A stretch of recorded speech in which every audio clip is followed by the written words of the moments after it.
Okay, this is problem 167. It's on page 35. It says an engineer who is working on the heat transfer analysis of a brick building in English units needs the thermal conductivity of brick, but the only value he can find from his handbooks is 0.72 watts per meter per degree Celsius. So you probably don't know this yet, but we use the symbol K for thermal conductivity, and it's 0.72 watts per meter per degree Celsius. Which is in SI units. To make matters worse, the engineer does not have a direct conversion factor between the two unit systems for thermal conductivity. Can you help him out?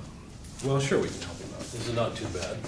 In fact, all we really need to do is go to the inside cover of our books and find the conversion factors needed, and we should be set. So let's see.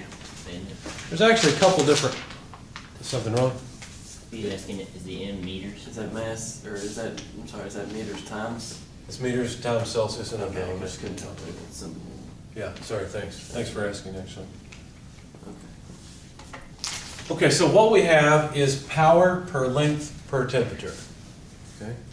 So to go to English units, there's a couple of different ways of writing power in English units. You can write it in horsepower, but usually for thermal conductivity that wouldn't be a normal thing to do.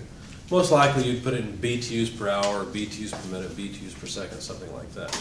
So we'll just grab whatever's convenient. If you look on the inside cover of your book, you see that, let's see, where's 1 watt? They don't have it, they've got kilowatts, so we'll just use that.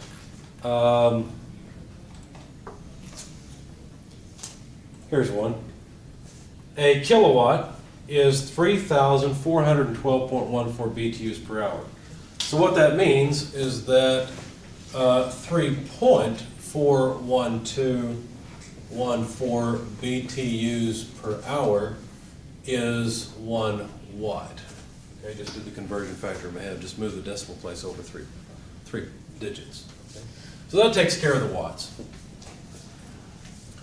What else? Well, meters, we'd probably like that to either be feet or inches. And it doesn't matter. A lot of times with thermal conductivity, you use it per inch. So we'll just go to inches from meters if we can find an easy conversion factor. Let's see, length. 12 inches is 0.3048 meters. So that should be fine. Let's see. I lost my place. 3048. 3048, thank you. Meters is 12 inches. So that takes care of the meters. Notice I'm careful to, if I see something in the denominator here, I'll put it in the numerator in the conversion factor in order to get rid of that unit. And so the last thing to deal with is this degree Celsius thing. Well, once again, we're faced with the question, are we talking about difference in temperature or an actual temperature? Well, we haven't gotten to thermal conductivity yet in the course, but I'll go ahead and give you a quick preview of it. The brick that the engineer is talking about will most likely separate indoor temperature from outdoor temperature. Now it's winter time as we're sitting in this class today, and so the heat flow, since we like our temperatures inside of our buildings higher than outdoors, the heat flow will be from inside to outside. Okay, this will be the direction of heat flow. Do you think that heat flow rate will be faster or slower when the temperature difference goes up? Faster, right? The higher the temperature difference, the quicker it's going to leak out. That's one way of looking at it, right? So this thermal conductivity then is in fact referencing a temperature difference. It's the temperature difference across the material. Now it's not really the temperature of the air to the temperature of the air, it's the temperature of one surface to the temperature of another surface. Does that make sense?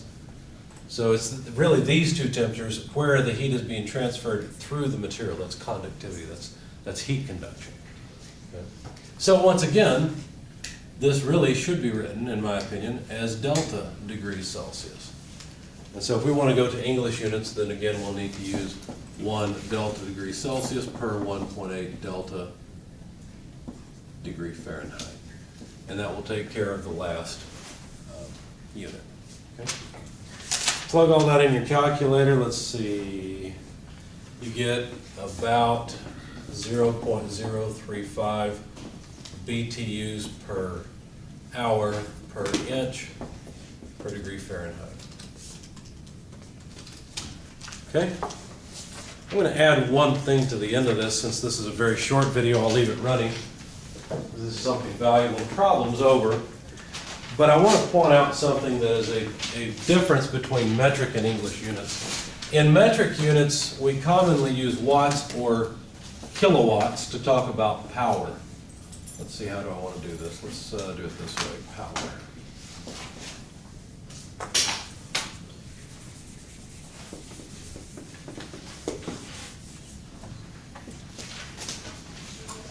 And then in English units, so here's SI, in English, we'll usually use BTUs per hour, but there's two ways you can write it.